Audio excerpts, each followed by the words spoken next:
Good morning, Tito Aljo sa Kakuya Sander. How true ang chika na single na naman muli ang aktres na si Kylie Padilla. Ito ay matapos mapansin ng mga netizen ang sunod-sunod na crypto post ni Kylie sa Threads account. Nagsimula ang mga espekulasyon sa breakup ni Kylie at ng non-showbiz boyfriend nito sa isang post ng aktres kung bakit siya nagtatagal sa isang relasyon.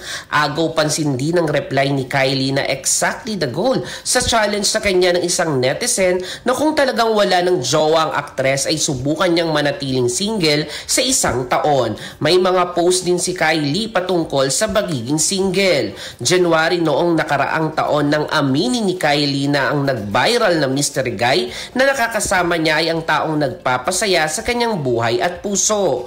Una na ring naghiwalay sila ng kanyang dating asawa ng aktor na si Aljo Abrenica na meron silang 2 anak.